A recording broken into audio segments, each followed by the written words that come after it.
Okay, my camera died for a second. Hang on, let me restart this. Okay, so I'm going to pretend I have a friend on the other side of my computer, actually where my monitor is, and they have asked me to do them a reading. Well, now you've learned to shuffle, and you know how you're going to pull your cards.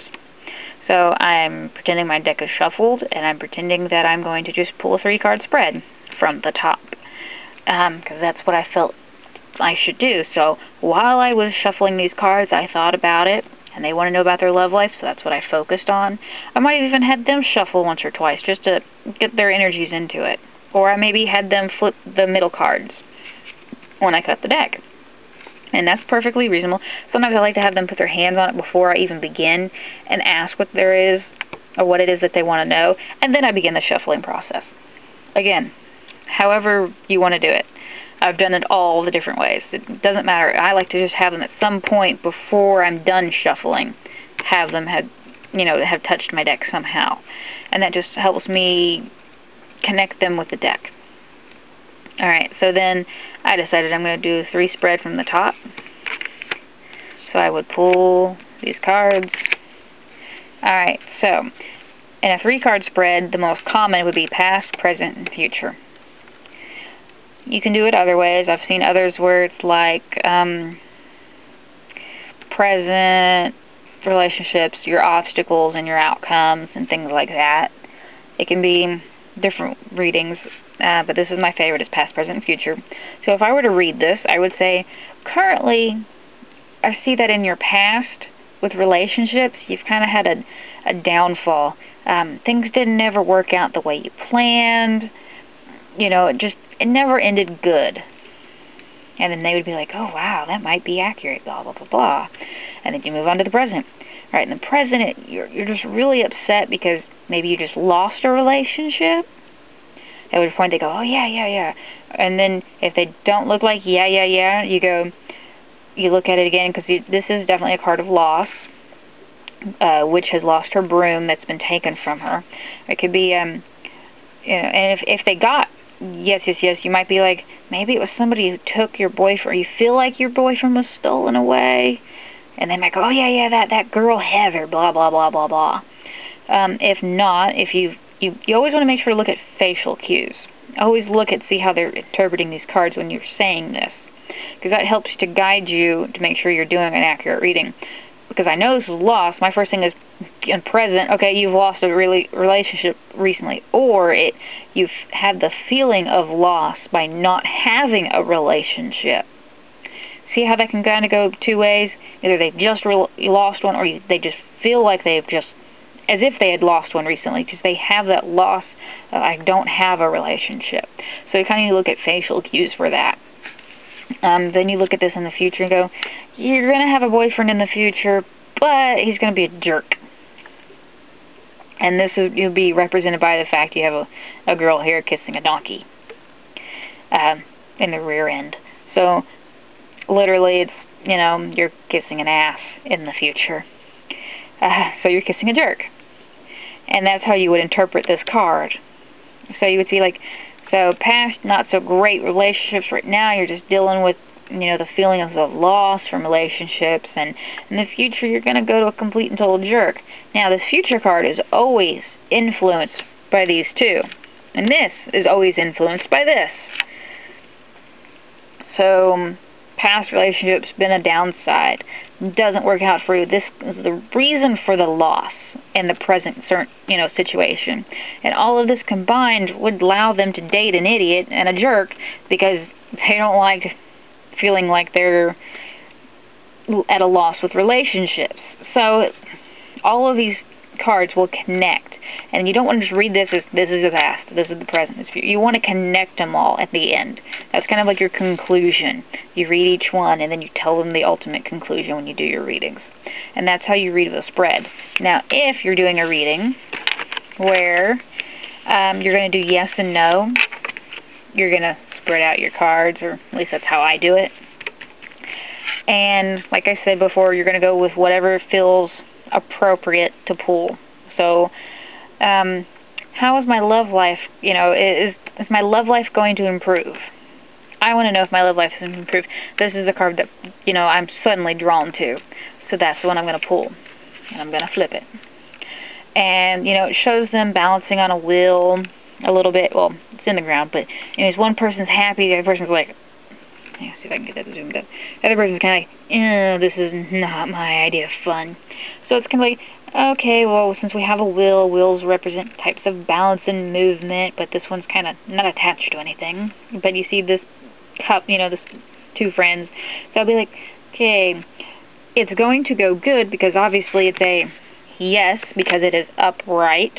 This would be a no. It would be upside down. So it's a yes, it's going to go well. However, there's some tensions. And the tension is, you know, just because you looked at something in here. So, like, somebody might recognize the snake right off the bat. And be like, yes, and then there's going to be some treachery, possibly. But things will be okay because it is a positive card. Or it might be, you notice the owl. Oh, yes, because you're going to use wise wisdom. Or, you know, yes, but there's going to still be tensions because of these people. You always, whatever's the first cue you find on your deck, that's what you're going to read. So my first thing is I notice the people's faces. So that's what I went with. If you notice the owl first, go with it. If you notice the snake first, go with it. If you notice these berries, you know, I recommend that you look up what berries mean, but generally, oh look, there's fruit there. Abundance. You know, maybe these people were out berry picking. Who knows? You kind of go with whatever's the first thing out of the card, that because while it's a yes, you want to give them more than just yes, no, yes, no, yes, no. You want to give them some insight into why it's a yes, why it's a no. So the reason for yes is because things are doing good. Things have been moving along. Even though there's been some tension, it's still good. So let's see if we can do another one. Let me think. Is my leg going to get better? I have a current infection. So I'd flip my card over. Alrighty, here we have it's a right side up card. So yes, it's going to get better. Now if you notice, I don't know why, but this has always made me think of a piñata card, even though there's not a piñata. But you have two people with a bunch of treats on the floor, picking them up, and I always imagine that there should be a piñata right here where they've broken it open. This card actually represents Yule. You know, you kind of got your poinsettias up here, and you got your fire going, and there's plenty of goodies. So it's a prosperity card because, well, heck, if you got that much candy, you're doing good. You got all the abundance you need. So this is saying, yes, I'm going to be renewed, which you can get this from the fact that it's a Yule card, and which, if you're not a Wiccan, Yule would be the equivalent of Christmas. Or if you're from some other religion, whatever is the equivalent of Christmas. But, you know, fires are normally a sign of warmth and renewal, and, you know, that's basically what that means. And then you can look at all these different things. You know, you look at all the abundance that they've got on the ground, and they're like, yay! And so you're like, okay, so this means I will have abundance and health. Done by a brand new renewal, and so forth and so forth. And that's kind of how you just kind of look at it, and you, yeah, well, you kind of fudge it a little bit if you're kind of a little clueless, but, you know, if it's completely makes no sense, then ask to clarify with another card or something else. Or maybe, if you have to, refer to the original guide in the book. Little booklet that comes with these. Okay, so let's ask another one. Let me think. What can we possibly do?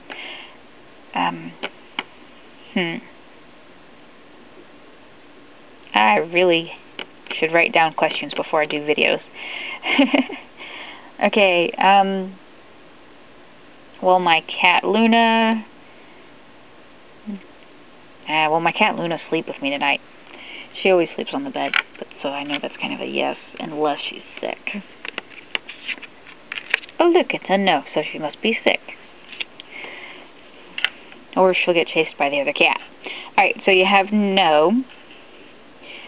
So, obviously this is a no. Now, when I get no's, I like to flip my card right side up and figure out why it is a no based on the original image right side up. So it's still a no.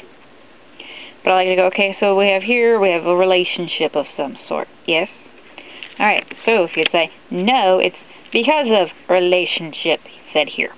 So, it's probably a no, my cat will not be sleeping in the bed tonight, because either A, my boyfriend will kick the cat out of the bed, so that's one option, or 2, the other cat will kick will kick her out of the bed. So that will be the reason. I mean, literally, if you kind of can't figure out what it could possibly mean, come up with the best option if you feel that the card is correct. If you feel this card that you pulled, when you look at it, go, this doesn't feel right, throw it off to the side. However, if you feel it is correct, and you're really trying, and the booklet didn't really help you, even though, it might look like, here is an exchange of wisdom, and you're like, the heck does it have to do with anything? Fudge it. That's normally only what people who get paid to do fortune telling will actually do. We call this a cold reading. It's where you actually have no emotion in the deck, and you're like pulling these cards, and you have no emotional connection to this deck, no intuition here, you feel like this isn't legit, and you're like, oh, this card means da-da-da-da-da, and this flows in with your life because of this, and then and then this right here, oh no, you're going to go through a time where there's not any prosperity, and you're going to feel like you've lost some power here, blah, blah, blah, blah, and you can tell that there's no real oomph to your reading. That's called a cold reading. And those are what you do when you're at Halloween and you're having a party and you're doing the readings for fun. I don't recommend doing a cold reading for any serious matters. They're just for, hey, sure, I'll give you a reading, flip, flip. Oh, well, remember that tarot is not ever 100% accurate, but according to the cards, da-da-da-da-da. Which I do at Halloween parties. I could probably make a lot of money that way, too. But other than that, when I say fudging a card, it means the card feels correct, but you're kind of not sure how this goes. Just kind of go with whatever the first thing. This looks like an exchange to me. She gives him me, or he gives him, he gives her a ball. If this is about money, I'm sitting there going, okay, my boss isn't going to be doing any exchange. It's not towards Christmas where we're doing that gift exchange thing yet.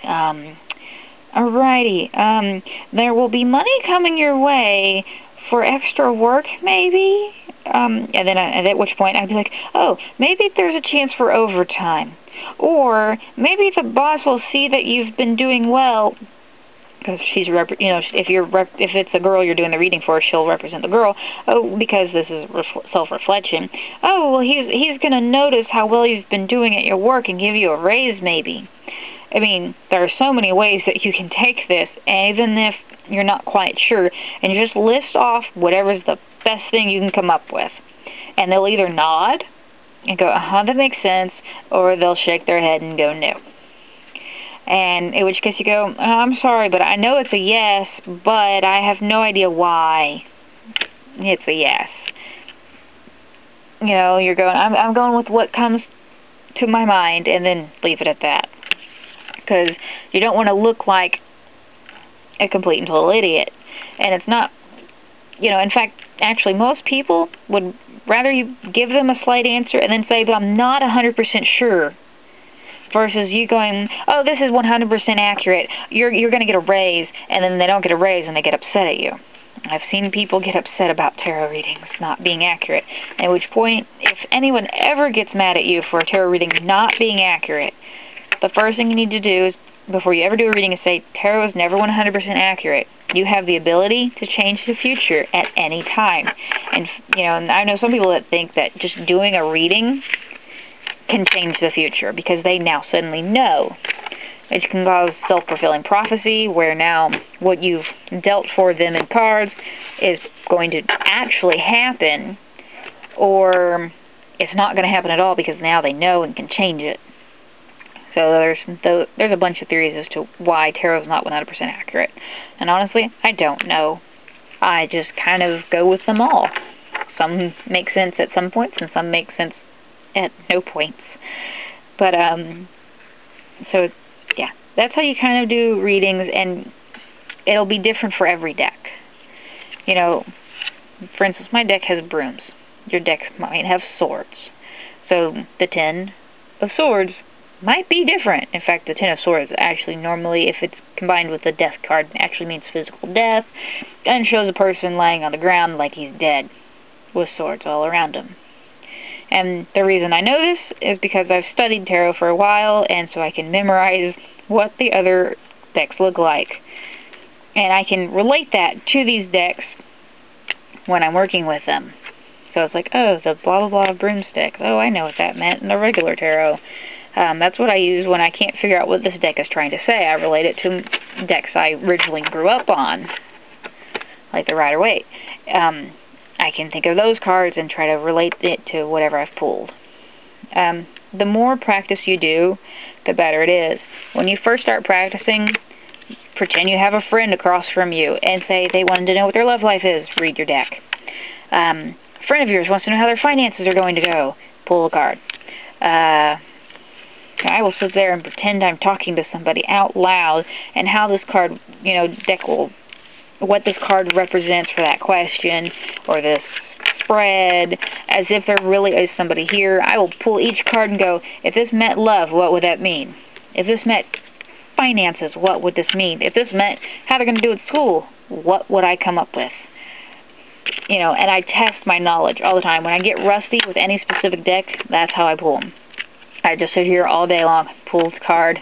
If this was for da-da-da, what would I come up with? And sometimes I've listed love, money, da-da-da-da, careers, jobs, schoolworks, anything. And I will pull each card and go off the topics. The first one's love. The first one is da-da-da-da. And I will just go through an entire deck. Because you want to practice before you do readings. You want to start off light and fluffy, or with nobody in front of you, or you just tell your friend, I need practice, and I cannot guarantee anything I do will be accurate. If it is, let me know. And keep a diary or a notebook. Grab a piece of paper out, pull out a pen, and be like, alrighty, for the question of, love for Heather, the answer was the Four of Cauldrons. Oops. And then put down the meaning. And then later on, don't forget to put the date. So today's 9/13. And then come back later on with your friend and go, was this accurate? No. And then write a memo of what really happened. And then see if you can go back and trigger why it was incorrect, or if it actually related to the card and you were completely missing something here. Having a journal for your cards is always a good thing. It helps you to understand them better, and I used to think it was the dumbest thing you could ever possibly do, until later on I had a deck where I was like, I don't understand what this means at all. I was confused. It didn't make any sense, until I started tracking the stuff and went, oh, I'm making really, really dumb newbie mistakes. How did I not see this before? And then I altered how I was doing my readings. So, this is trial and error, my friend. Trial and error. But practice makes perfect. If you have any questions, let me know, and I will try to answer them.